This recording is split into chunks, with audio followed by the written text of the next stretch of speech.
That somebody was asking me, if I thought that terrorism was over, and I'm sorry to say I don't think it's over. I don't think it's ever ended. It's been going on since the beginning of the planet. I think it's just now people are beginning to recognize that people are trying to use fear to control other people. And it doesn't just go on when terrorists blow up cities. It goes on in families. I see it that there are adults in families that try and control everybody by scaring the shit out of them. And I consider that terrorism too, and I don't stand for that either.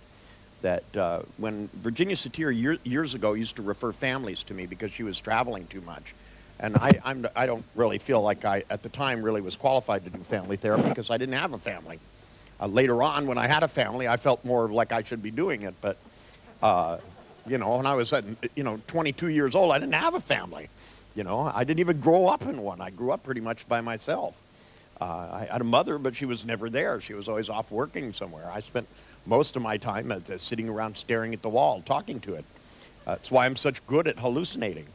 But to me, the thing about people who try to get other people to change so that they can feel good.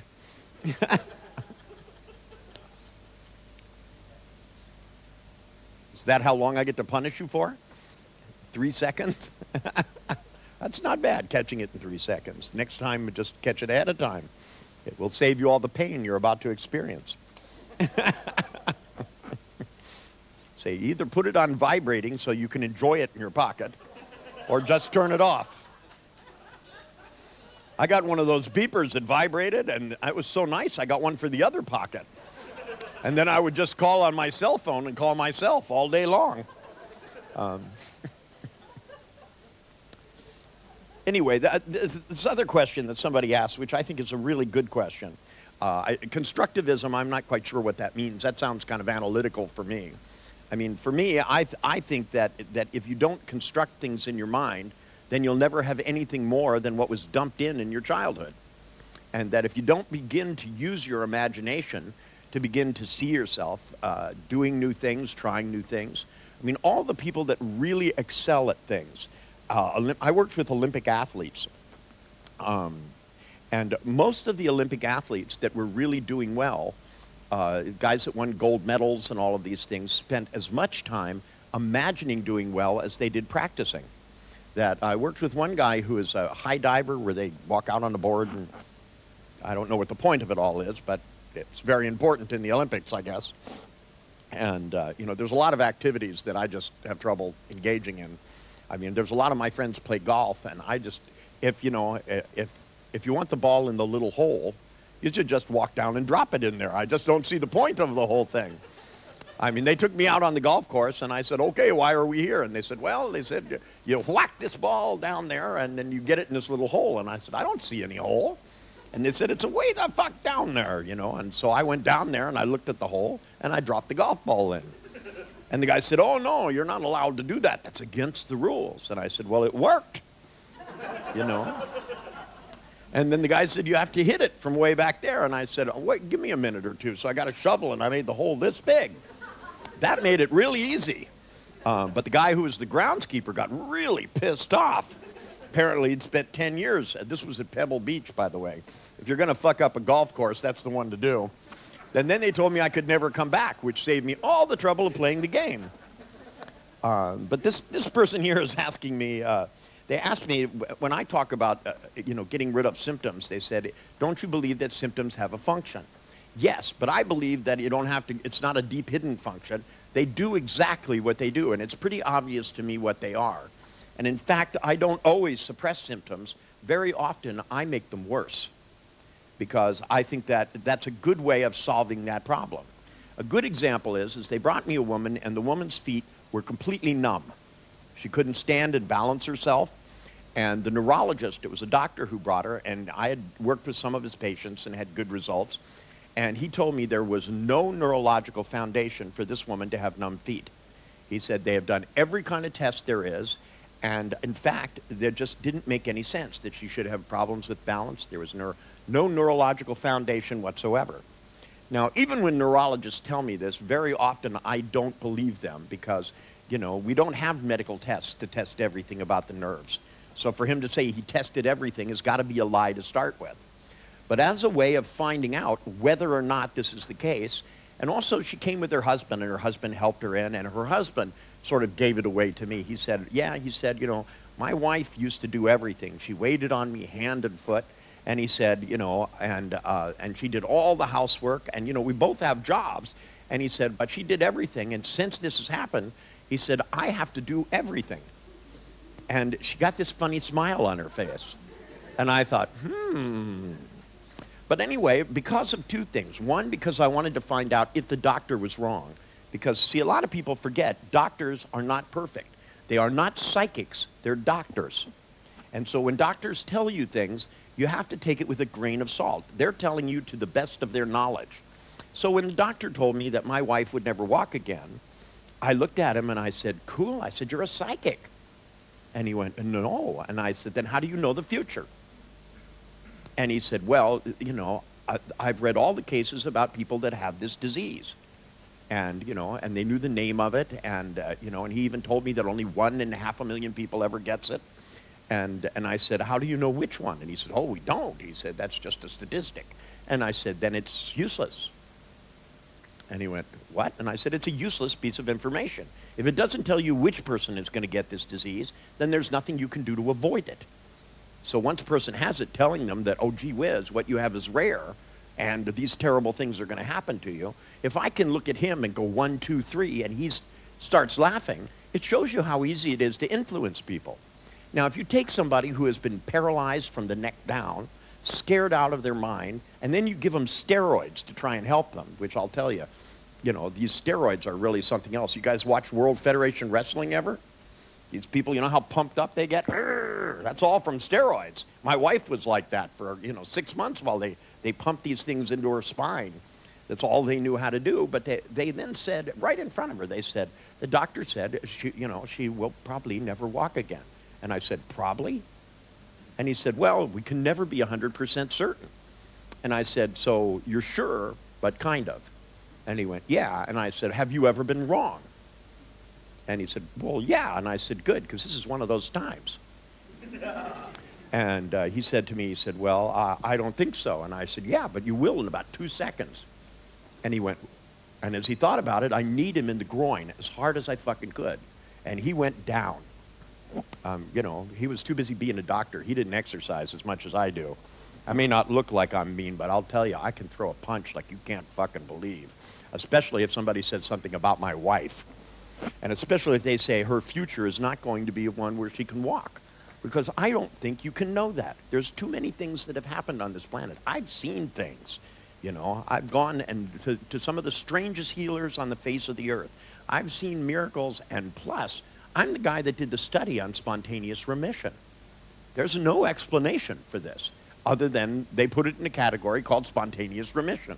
This means people get well for no fucking reason sometimes, and we don't know why. So they put it in the folder, spontaneous remission. That means, huh? And I think it's a good thing for doctors to have a healthy skepticism, you know, that they do everything they can to help people. But by the same token, we should also pay attention to the magic that human beings are capable of. So I lied to my wife. She said, what did they say? And I said, well, it would take about 6 months before you walk again. And she said, really? And I said, oh, yes. And I looked at the doctor, and the doctor went, yes. I had him convinced by then that agreeing with me is a good idea. In fact, every time I looked at him, his voice got an octave higher. And, you know, he told me, he said, you know, you can be arrested for that. And I said, would you really want to see me when I got out of jail? I said, would you really want to see that? You know, I said, because you think I'm bad with my knee. Imagine what I can do with my voice. I've been a hypnotist for over 30 years. You know, I've done things that you can't even believe with people. And I said, I've helped lots of people, but that doesn't mean I have to, you know. And I said, you know, and I mean, to me, that the one thing is that if you begin to keep in mind, because you see, most of the people that have had this disease did not have access to somebody who does hypnosis. And I also traveled with Moshe Feldenkrais for a year. I know how to do all this Feldenkrais work. I've studied great healers all over the face of the earth. Not only that, I took my wife to osteopathic doctors, to homeopaths. I took her to anybody who could do anything to help her. Because I think when you need to get something done, you have to do it full force.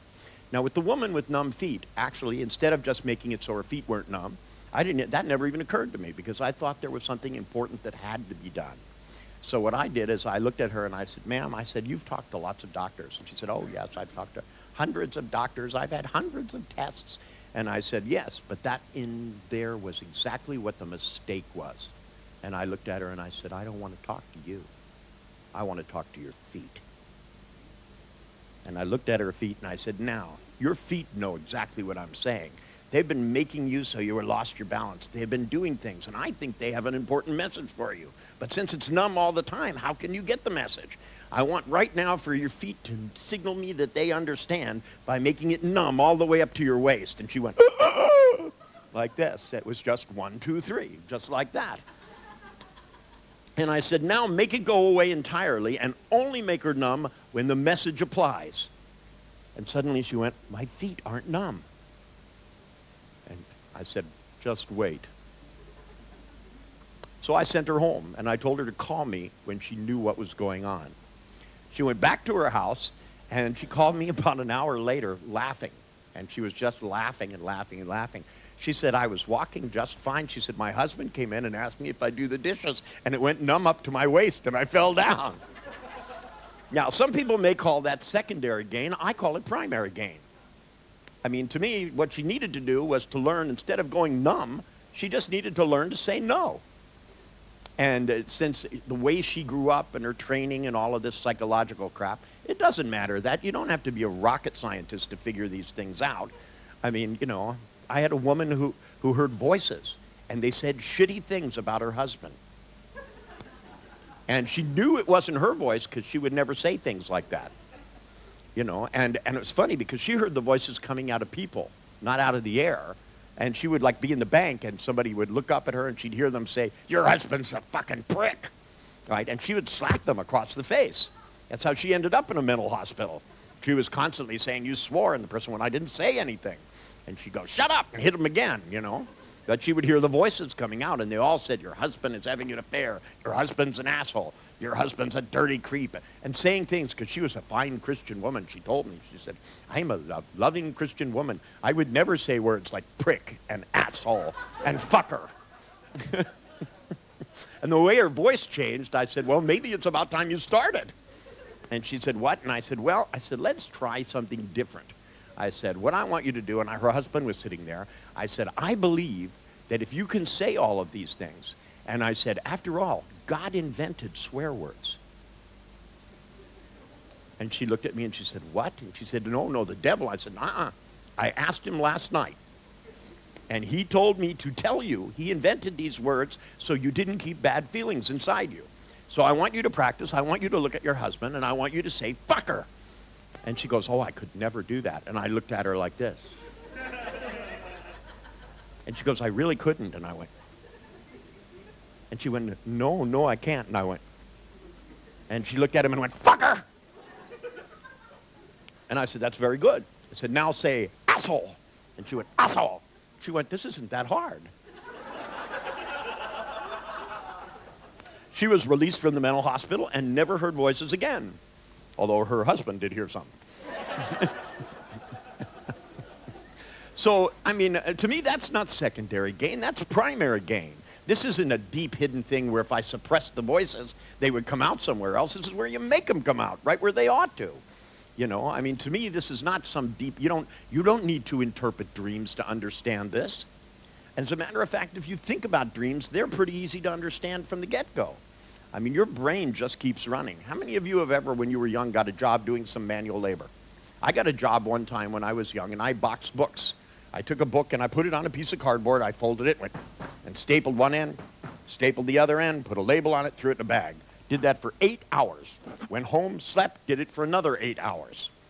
And you know, the next day I worked, the next night I worked. The next day I worked, and the next night I didn't work so much. Because my unconscious was running through the pattern to try and sort through it. Now, whether it does it explicitly or metaphorically, this is what's going on. I notice people that go to my workshops do all these new things. They start dreaming at night a lot more.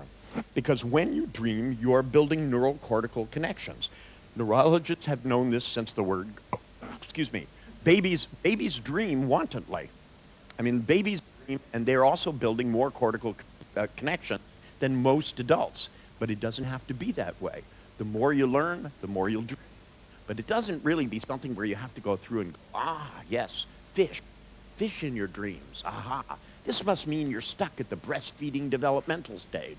That's total lunacy. And for them to tell me that they're treating the symptom is much better than doing nothing. And they also asked me a question. They said, what about treating a... What the fuck was that? There's a ghost in your system, and it's a pissed off. That wasn't me, was it? Good. Then it must have been you. Now you have someone who's not a ghost in the room that's pissed off. But you see, the thing is they asked about, if you had somebody that was an anorexic in the family, and you just got them to start eating, isn't this going to upset the family system? Answer, yes. But I believe that's a good thing. I mean, to me, I trance out anorexics. They're so weak anyway, they're easy. They are, they're all dying of starvation. So you just sit next to them and they go, and you just start trancing them. I don't give them any slack. They go, what's your name? I go, shut up. I just look at them and I start trancing myself. It is the fastest way to induce an altered state is to go into one. I mean, if I look at Peter, okay, you don't know me very well, but you'll know me better in about 2 seconds. Because I'm just going to look at you and I'm going to alter my state of consciousness. And it doesn't really matter what I talk about. Suddenly you're going to notice that your state of consciousness changes. Because as long as I have your attention, your unconscious knows how to do this. We all do it when we talk to one another. One person gets more excited, then you get more excited. But if one of us spent most of his life in a deep trance, then when we talk to the other one, he starts to go into a deep trance. That's right. That's right. There's no need to fight with it. You're going to lose anyway. See, I'm just starting down. I can drop all at once like this.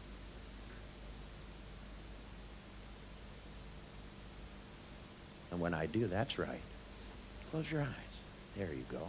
Just feel good for no fucking reason. It's as easy as 1, 2, 3, 4, 5, 6, 7, 8, 9. Now, while Peter drops down into a deep trance, I want to tell him that when he comes out of this trance, he's going to feel like volunteering to be a demonstration subject. But since he already has, there'll be no need for that. Because all I want him to do is to demonstrate how simple it is to begin to alter your state. Because, see, I know Peter is not an anorexic, but if he was, I would start talking about being hungry. Because I just take anorexics, put them in a deep trance, and start talking about 2 things. Because I know about anorexics. To begin with, when they look in the mirror, they don't see what's really there. So I start to tell them when they do look at themselves in the mirror, they're going to look too skinny. That they've always looked in the mirror and seemed too fat. But that's because their mind is affected from a lack of food. And in fact, they're going to start thinking about being hungry and remember what it was like. And suddenly, on their mind, they're going to begin to flash things, and they're going to smell those things, and they're going to start craving those things, because they're going to start thinking about what beauty is. Beauty is not a skeleton. Marilyn Monroe, now there was a beautiful woman. Because that's a better image for beauty for young girls than the image of these starving heroin addicts that they call models now. The reason they have a black stuff under their eyes, that's not even makeup, by the way, that's rings. I know, I live underneath a model. And all of our friends come over, and they all look like they're about ready to pass out. And they're cranky as can be because they're hungry. Now, to me, that this whole thing has gotten wacky out of line. Now's a good time to start filming, huh? Peter, you just keep going into trance. Don't pay any attention to them. I want you to go inside because there's a surprise sitting right down at the bottom of this trance. If you go just deep enough, all of a sudden you're going to get a wonderful sensation. Something special that maybe you haven't felt in years and years and years. Because when you were very young, Peter, you had all kinds of wonderful experiences for no reason. I've seen children crawl inside a cardboard box and smile with absolute glee and abandonment. And if you can go back and capture some of those wonderful feelings and let them spin up inside of you, it's going to open up the range of the possibilities about the things you can do. It's as simple as 1, 2, 3. Here we go now, Peter. It's getting very close. I can see it coming. Here it is. Oh, God, there it is right now. There you go. And let it fill you up. It's okay to smile. Just remember to start with your toes and work your way up. The more you feel that, the better you're going to feel, the more you'll be able to do.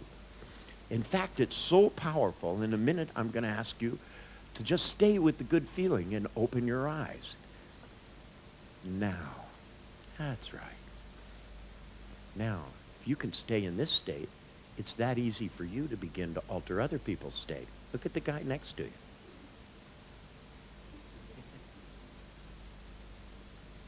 Spacey, huh? Trance is everywhere.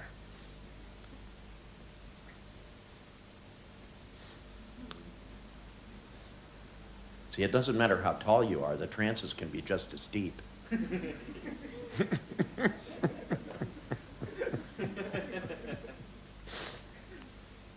Although they may feel even deeper if you're shorter. I don't know. Sometimes I go in so deep I don't know whether I'm Alice in Wonderland or myself.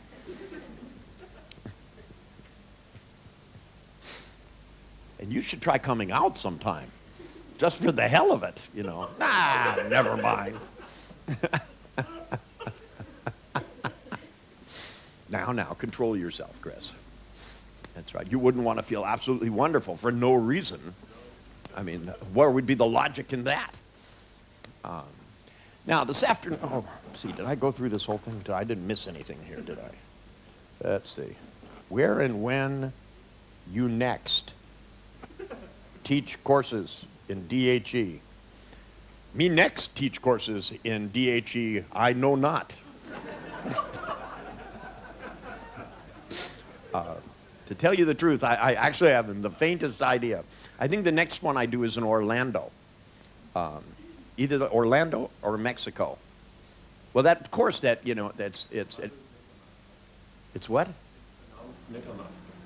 I thought it was Adventures of Everybody.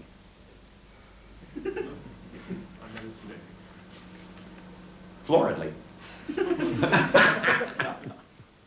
Don't match trances with me, boy. Yeah, no, and actually, what am I doing in Mexico? Do you know? Since you seem to know all these things, Chris, have you any idea? I don't know. I don't go on the web and check up on myself. I know I'm doing the shamanic thing, but before that, I'm doing something. I don't know what it is. NHR. Sorry, wrong course. So it's. I'm not. I know for a fact I'm not doing it in Mexico, but I think in Orlando we'll do DHE. I always do it when I go there because that's what I always do when I go there. So even if they change the name of the course, I'm doing it anyway.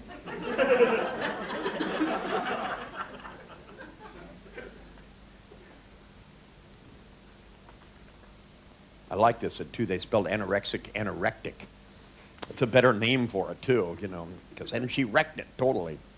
And yes, and of course, treating an anorexic is going to take more than 5 minutes because it's a more serious problem than a phobia. Eating disorders are actually, most eating disorders are some of the most difficult things to work with because they affect every part of everybody's life. If you have a phobia, you just don't go in elevators. But, you know, if you have an eating disorder, you can't just not eat. And when people do that, they die. I mean, Karen Carpenter, if somebody would have told me Karen Carpenter was an anorexic, I could have got her to start eating again. I've had very, very good results with the anorexics and with bulimics. With bulimics, I give them a phobia of throwing up. It's really very easy. You know, you tell them, you go, and when you throw up, how do you do it? And they go, well, I stick my finger in my throat. And I go, well, show me, like, what do you do? And as their hand goes up, I go, boo! You know, and then I anchor it. And every time they go to put their hand by their mouth at all, I scare the crap out of them. And then I tell them to go in and try in vain to throw up. That's a great command. I don't know if that translates. Does that translate? Pardon? But it's a great,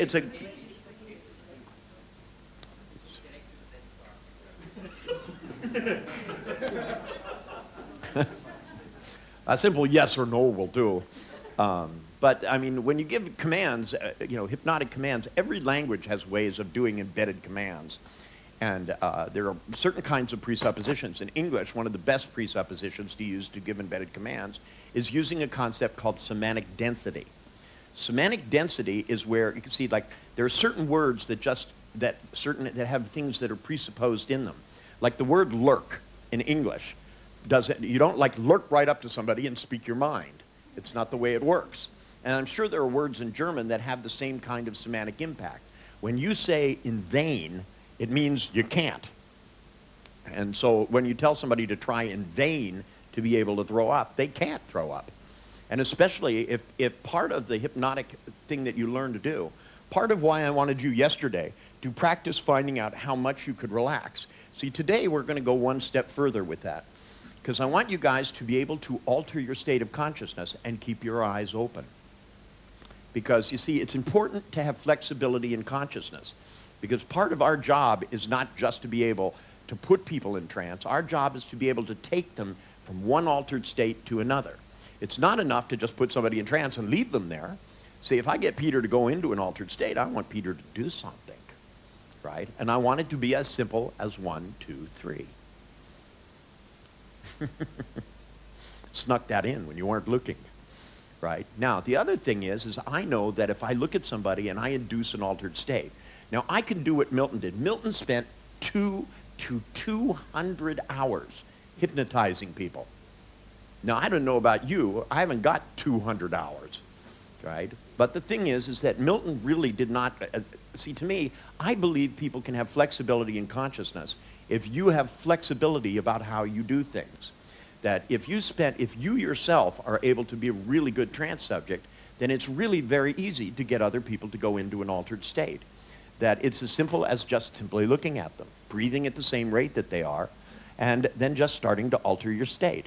Because as you alter your state, it will change your tone of voice, it will change the tempo of your voice, it will change exactly how you feel.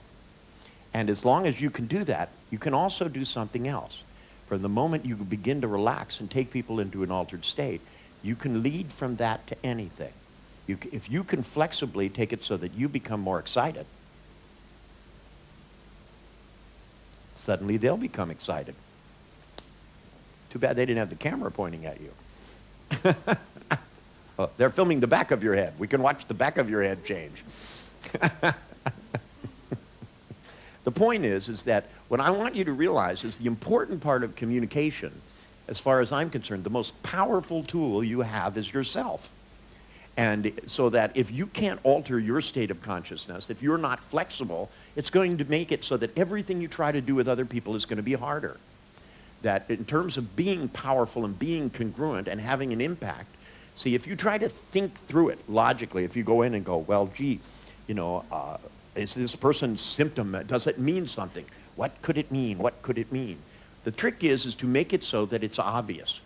I mean, I've set up things with people where literally I've had people come in and I just don't trust them. Some of these people that I've worked with that, to tell you the truth, I don't believe a fucking word they say. So I'll look at them and I'll do things like I'll go, look, your conscious mind is telling me this, but I'm not sure if you know the truth. Some people, especially sociopaths are famous for not knowing the truth. They make themselves believe anything and they'll lie through their teeth. They'll tell you things about their childhood and they may or may not be true. But see, since it doesn't matter, it's not important. I'll literally say to them, I'll go, look, your unconscious knows what's true and can signal me when things are true this way. And they can signal me when things are not true another way. And then pretty soon they'll start talking to me and blinking like this. And then you know enough to not pay attention to it. Because sometimes your conscious mind believes things that are in fact not the case.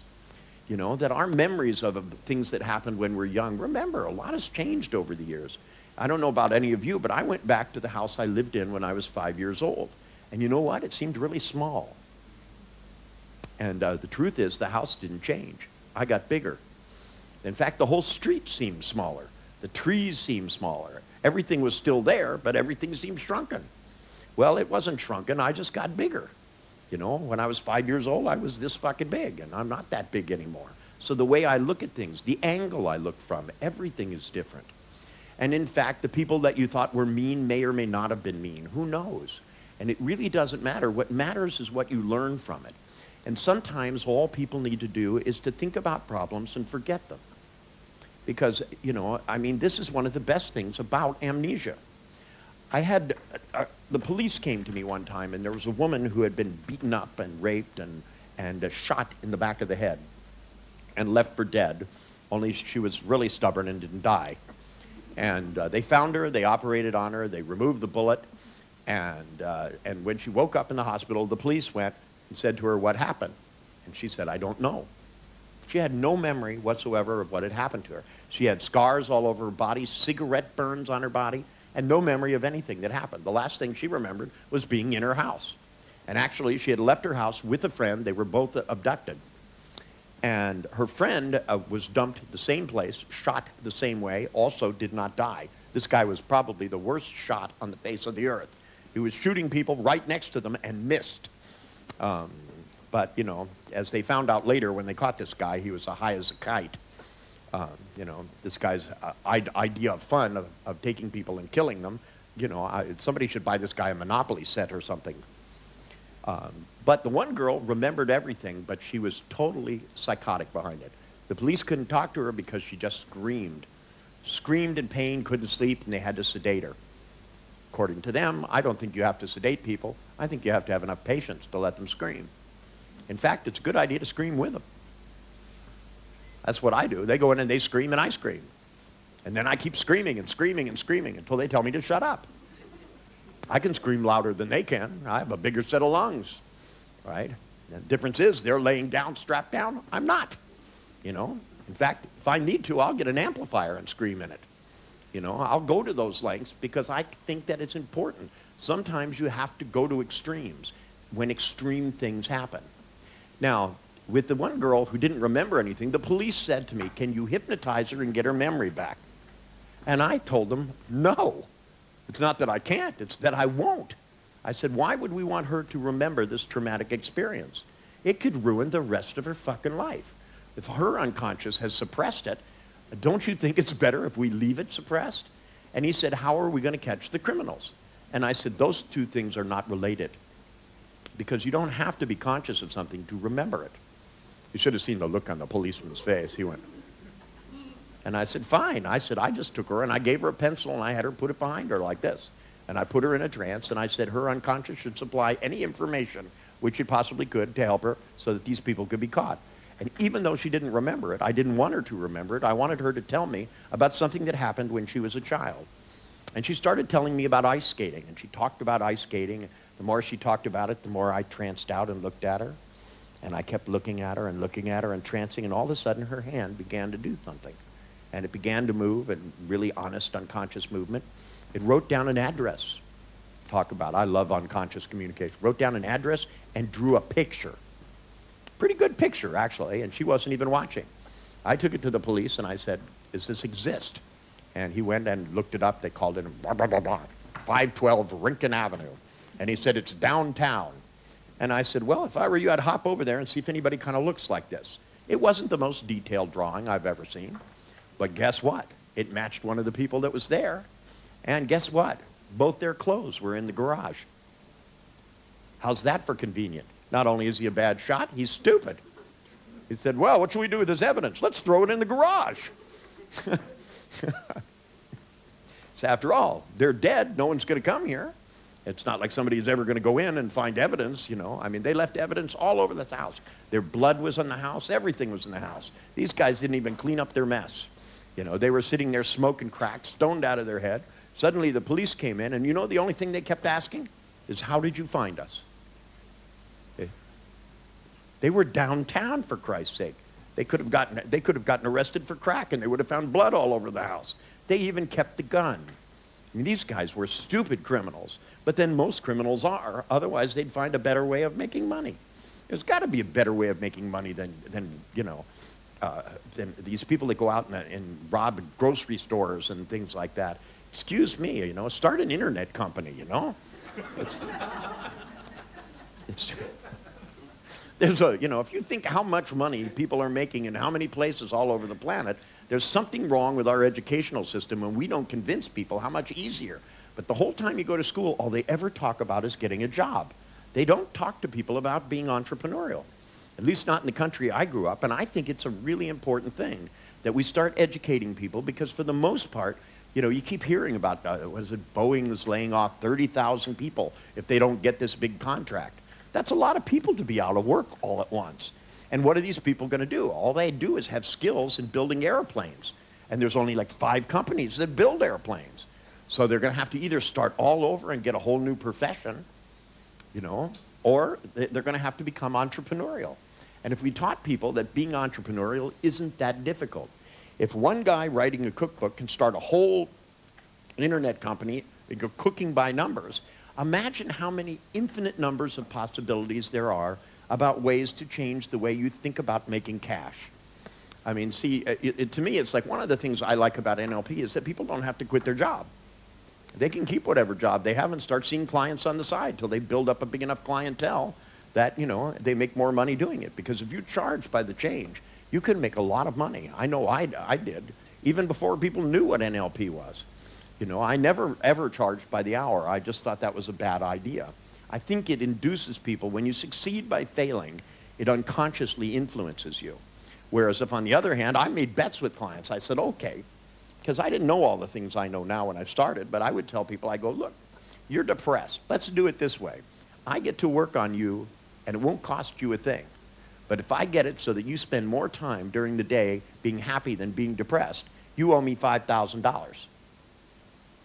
But in the meanwhile, it's not going to cost you a cent. You'd be surprised how many people fall for that. It's a big sucker punch. You know, phobias, I love to do it with phobias because I can do that so fast. I mean, phobias are just bang, you can cure a phobia just as quickly as we did with that woman the very first day. She's afraid of public speaking, and then blam, she's not. That's $5,000, 5 minutes.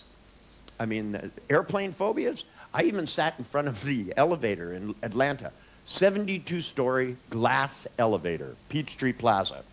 And I was doing a seminar in the hotel, and I noticed that there were a lot of people that just wouldn't fucking get in that elevator. They'd walk up and just start trembling. So I set a little table out there, and I said, fast phobia cure, 50 cents.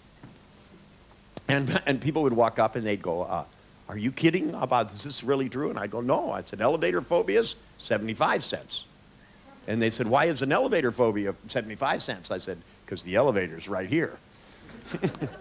I said, if you have a phobia of caves, I don't have to test it. There are no caves. But I said this, you either can go up and down, otherwise you get a guaranteed refund. You get your 75 cents back. But you see, I sat there while people were doing their exercises in the workshop. I must have made 15 bucks. You know, and of course, once I had a couple people go up and down, they started talking to each other. Then they came back, and I had a little sign that said, closed. But you know, there were people waiting out there when I came out of the workshop. Because you see, most people, as soon as they have evidence that something can influence them, it's enough to take them further than you would ever believe. To me, it's like when somebody said, well, do you just leave it at 5 minutes? I never leave it at 5 minutes because I don't think that it's enough to just cure the symptom. I think you need to use that to leverage the direction, because people can always make new problems. If their whole life centers around anorexia, when you take the anorexia away, they have nothing left. They need to be able to begin to fill their time with good things, because to me it's very, very important that people learn to manufacture good feelings, and so that they start filling their life with more fun, with more magic, with more creativity, with more art, with more music. And so that it begins to fill their day, so that you build a machine which is capable of creating good things.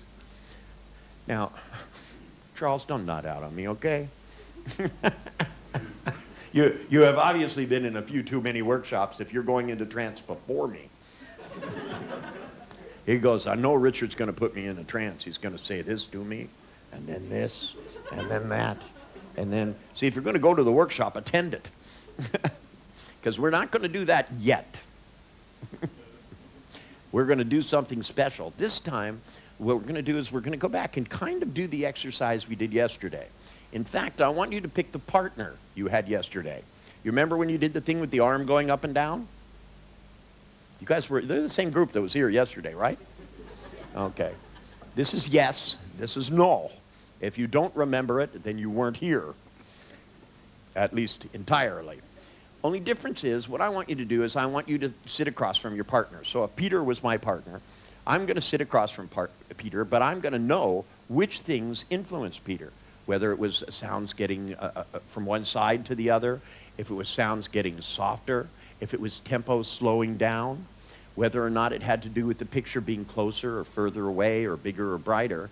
And what I'm going to do is I'm going to do the same thing, because you see, what you found out is what you could do in your head that would relax you, right? That's in essence what you did. You found out, if I do this with my pictures, I feel relaxed. So what I want you to do is to look at your partner, go inside your head, and do all the things that made you feel relaxed while you look at them. And when you do it, even though you're just doing it inside your head, describe to them what you remember about what made them relax. So if it was making it so that the voice tempo went slower, you simply say, yesterday I remember that you began to feel more relaxed when the tempo slowed down. You began to feel more relaxed, and while you're doing this, you relax. See, you're inside shifting your pictures, shifting your thoughts, so that you feel more and more relaxed.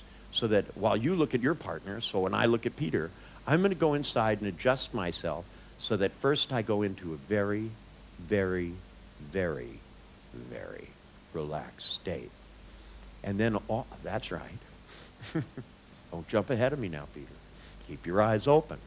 There's something else that's about to happen before you go into that deep trance.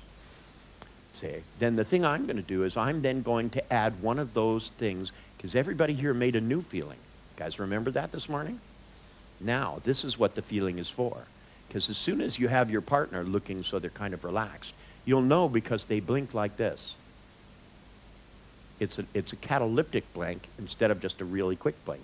If they're sitting there like this, you're not doing the right thing.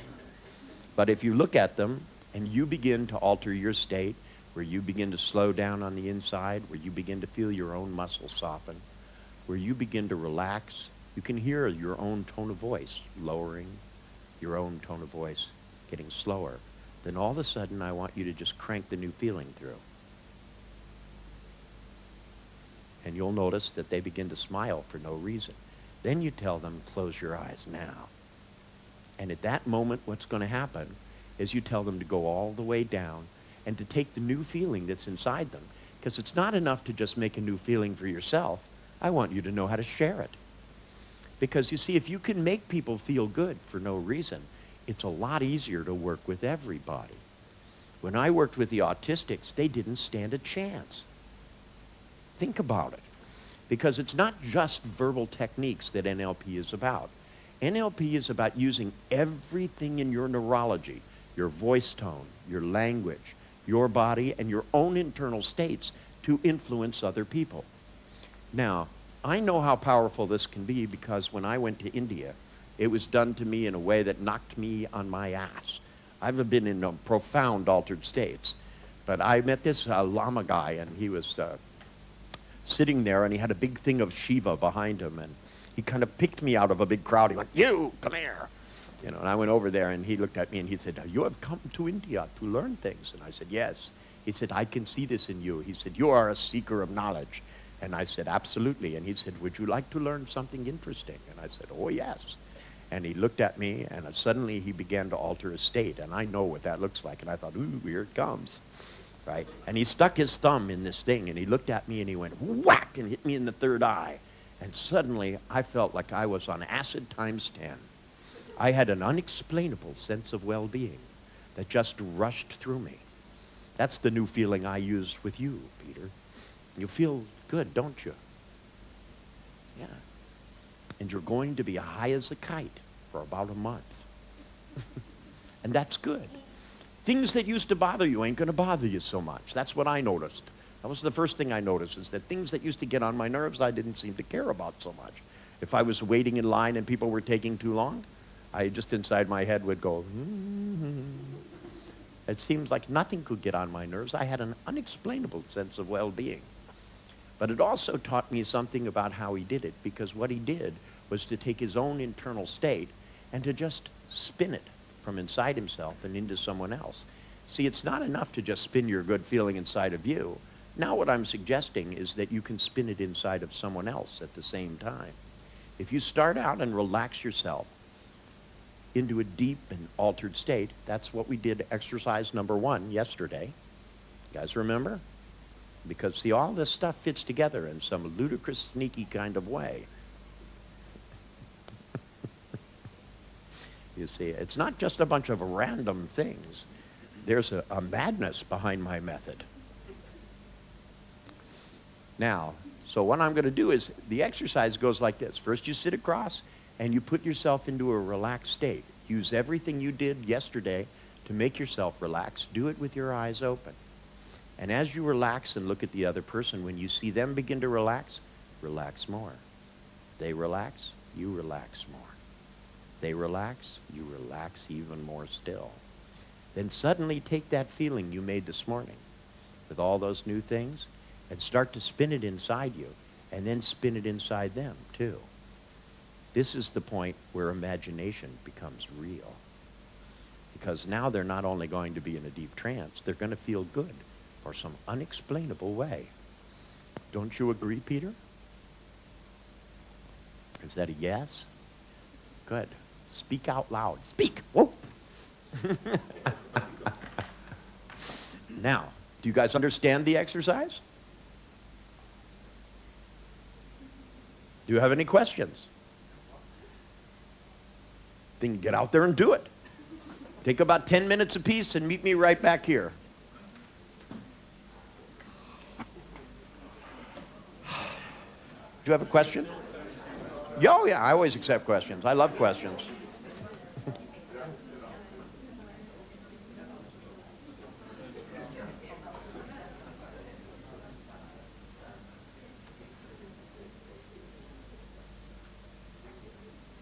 Oh, I'm sorry.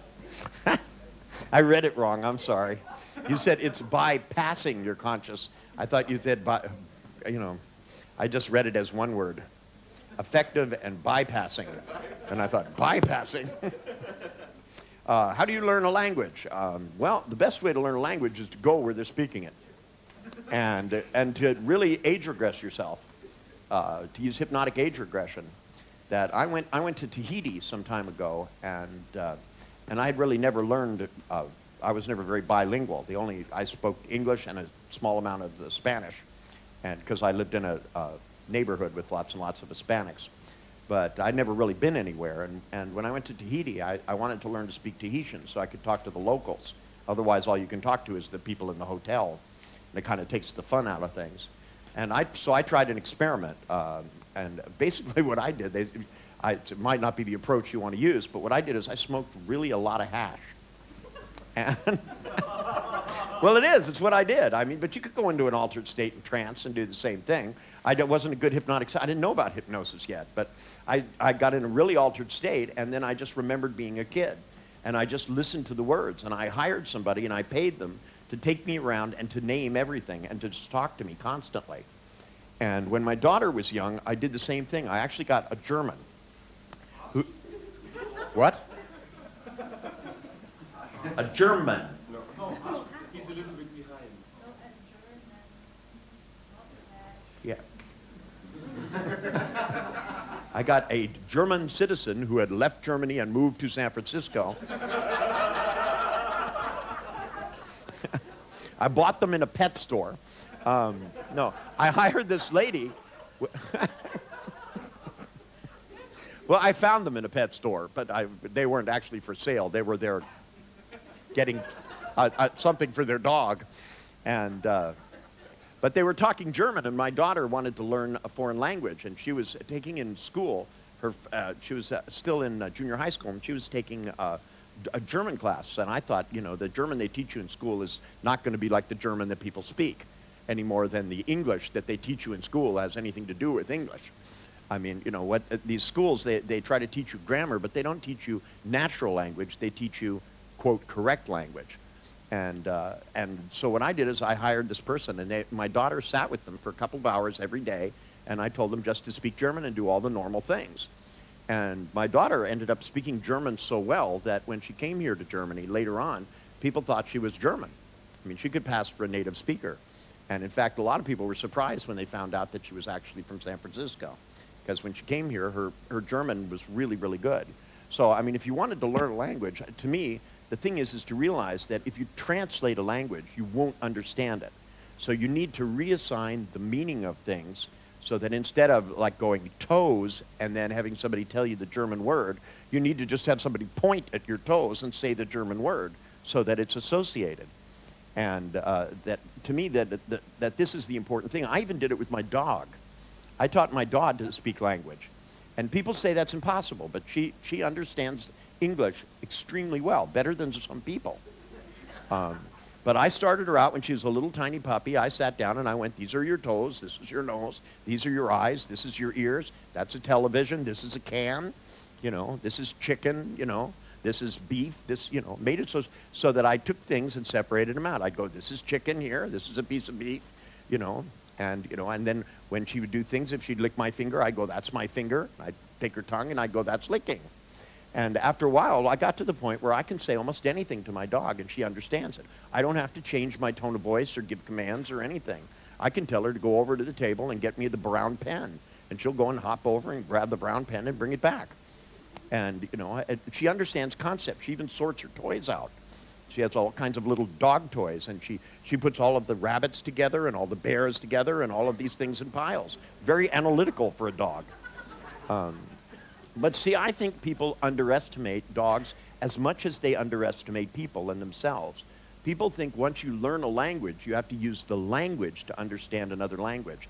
And that never really works very well. What you really need to do is to create an altered state so that everything you do in that language, so that it really stays separate from English, so that you go into a state almost where you don't understand English.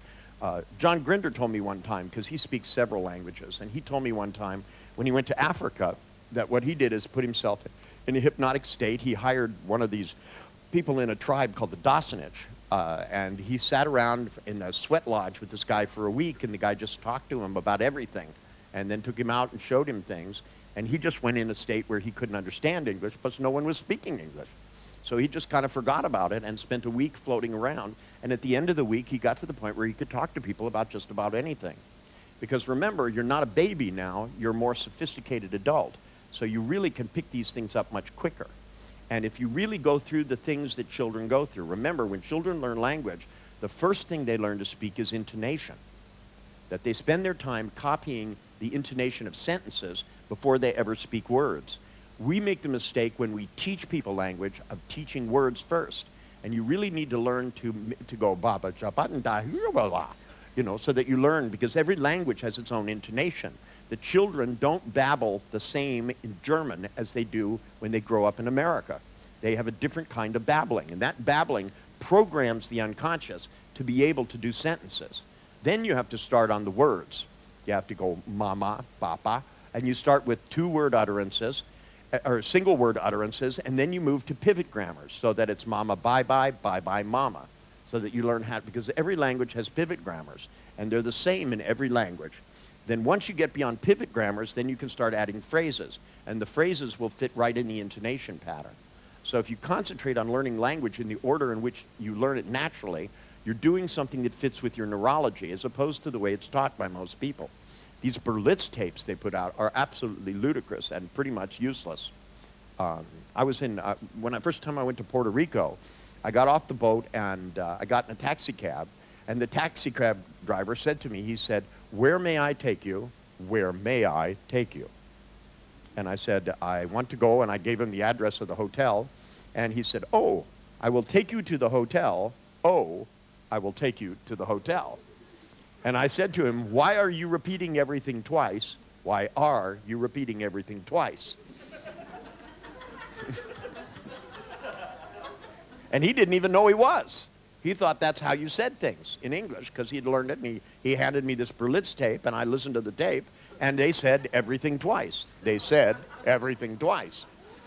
So it's, you know, the best thing is to realize that, do you have any children? Too bad. That borrow somebody else's. Lots of people around. Spend some time with babies, being around babies, and just notice how they do it. You know, like pick a friend that has one that's where the baby's really young and just babbling, and then one where they're starting to say words. And you'll realize that kids will drive you nuts because they practice all the time. They go, why? And you go, because. And they go, why? You know, and they'll find words, they'll just say them over and over and over again. And sometimes the words are connected with things. But, you know, if you start where once you get to the point where you can babble in the intonation, then you have people just point out objects because children start with nouns. And then you move from nouns to verbs, you know, because first it's mama, and then it's bye-bye, and then it's mama bye-bye. Bye-bye mama. Trance deep, go now, sleeping still, still sleeping. Trancing, go, trancing. Deeper now, deeper. You guys are too fucking easy. I love this country. The first time I came to Germany and found out what great trance subjects you are, I just thought, Jesus, this is so wonderful. I mean, I went to England, and to get those people into a trance takes a sledgehammer. You know, they're so fucking rigid, these English. Jiminy crickets, it drives me nuts. You know, and now, even though England has loosened up, but 10 years ago, it was like, excuse me, wouldn't you mind terribly going into a wee bit of a trance? You know. They're so expressive. And they talk about how rigid Germans are. Excuse me, that's not my experience. The Germans are very much following rules. That's why I love telling them, it is verboten to be inflexible. Germans laugh at that. The English write it down.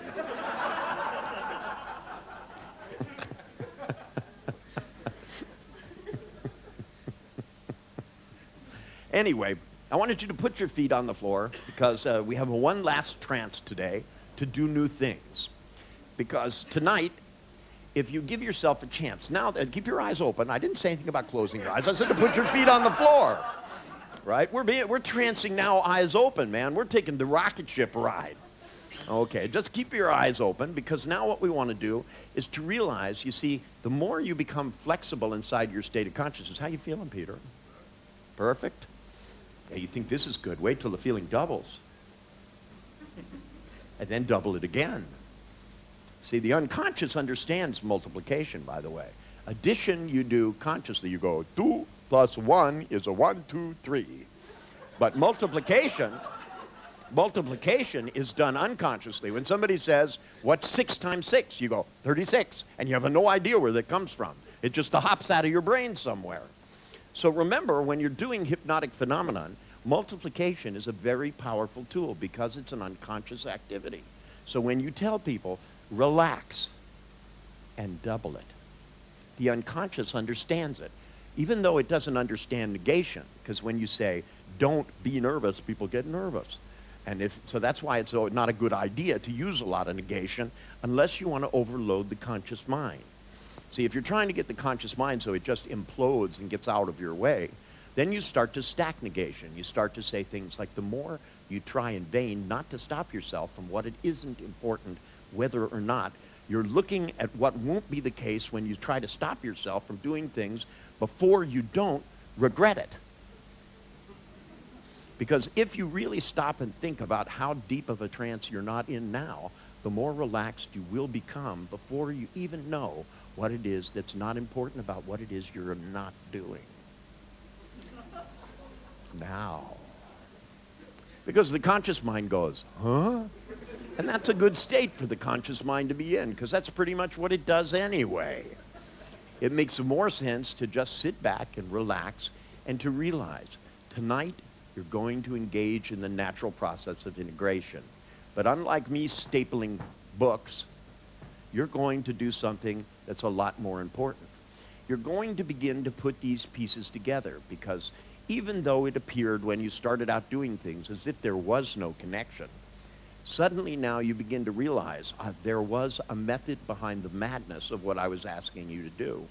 The reason I wanted you to roll feelings around was ultimately I want you to be able to roll them so that they roll outside of you and into other people.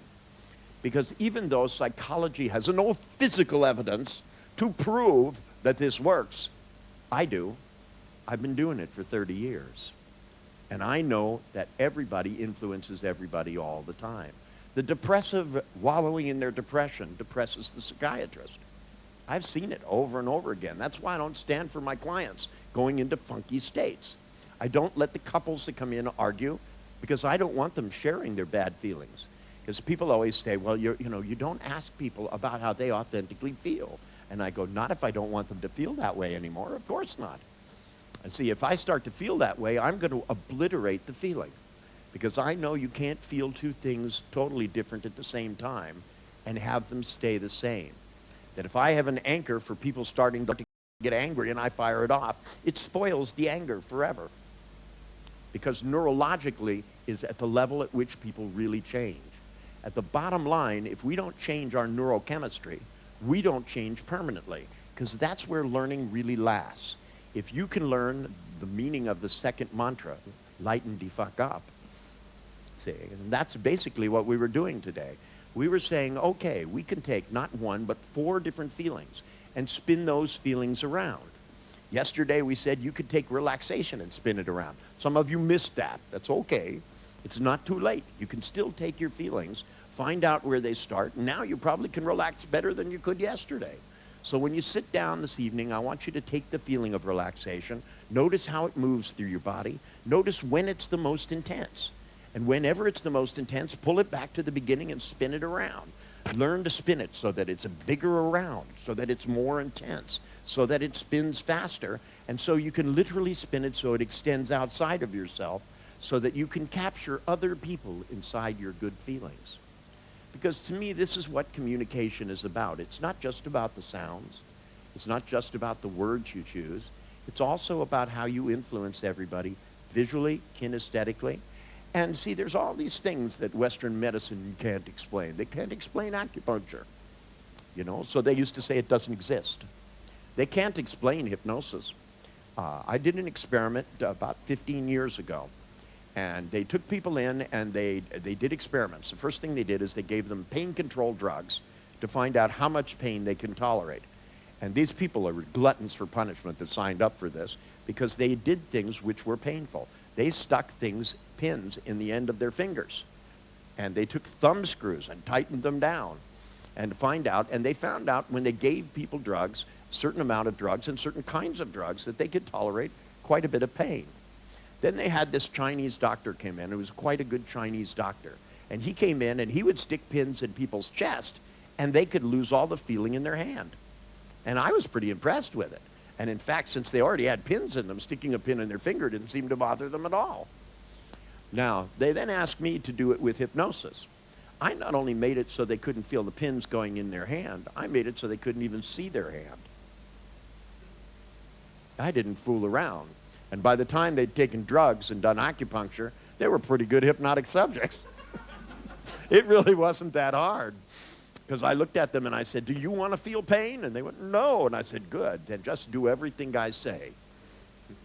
They went, okay.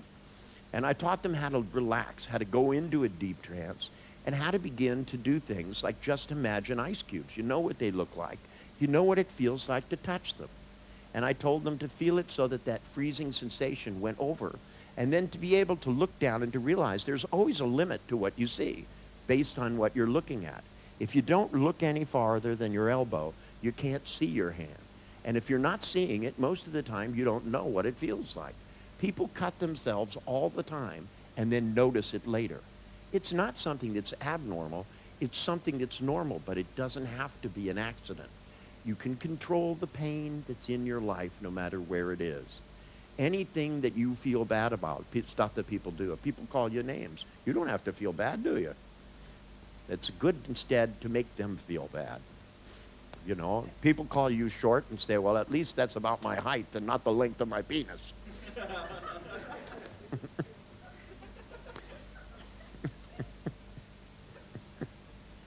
I think that's a great line, by the way. It's somebody once did this.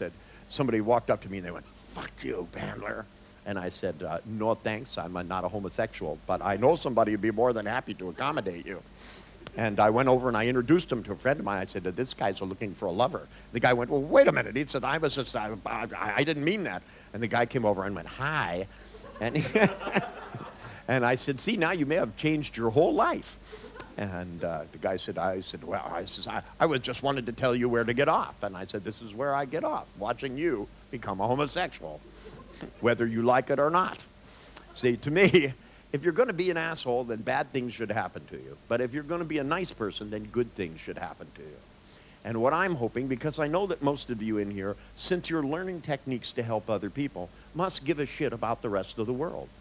So there's one of the places that I think makes this wonderful is if the place that you start is to go through your life and begin to make it so the things that could make you feel bad don't.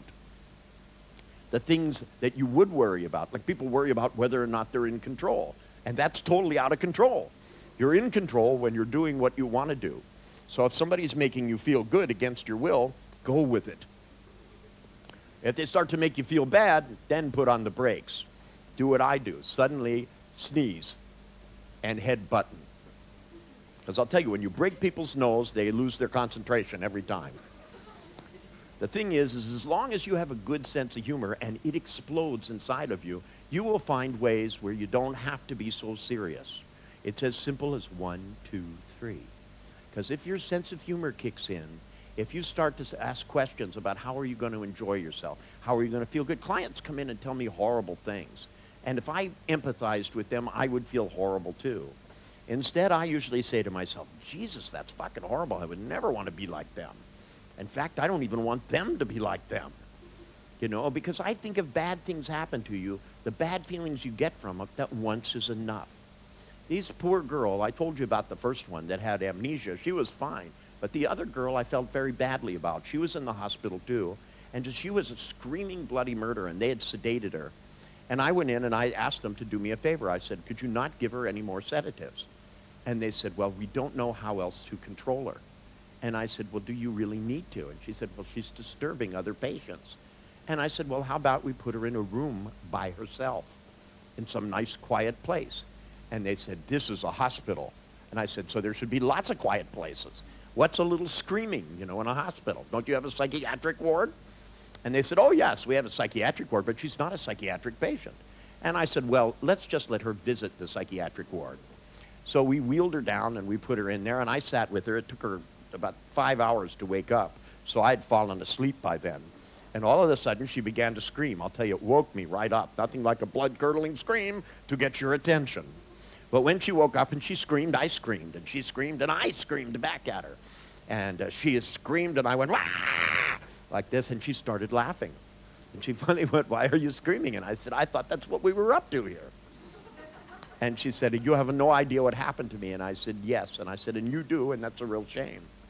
Because the thing is if you, instead of looking at it as if it's happening now, because it's not happening now we're screaming at each other. And I screamed, ah! You know, I said, go ahead, scream back. And she went, ah! And I said, good. I said, now what I want you to do is to see yourself only this big with all these bad things happening to you, because you know what happened to you. Now it's time to get away from it, because it's a bad thing if you do to yourself the same thing these terrible people did to you. It's time to remember to forget what's not important. And what's not important is to feel bad when you don't need to. It's much better to remember how good you feel. I said, you got out of this by the skin of your teeth. You're lucky to be alive. You should feel really lucky now. And she went, you're right. And I said, good. You see that little part of you? I said, I want you to push it off in the distance. And every time you start to remember this and it starts to come back, push it off into the distance. Because the bad things that have happened to you your whole life, sure, you had a childhood, and sure, shitty stuff happened. You know, some of you, may have had uncles that were a little too friendly. But guess what? The best thing about the past is that it's over. The best thing about the future is the more conscious you are, the more you can make it wonderful. This is your chance tonight while you sleep and dream, eyes open, conscious mind there. When you lay down tonight, I want you to plan to feel good. Say to yourself, not just, I'm going to wake up at 7, right? Go, I'm going to wake up at 7 having had a wonderful night, having had pleasant dreams, and having the experience of being excited about tomorrow. Everything I can learn, all the new opportunities, ideas are going to flood into my head, and then go to sleep. Because if you plan for wonderful things to happen, they will. It's as simple as 1, 2, 3. And I'll see you guys tomorrow. Have a good night.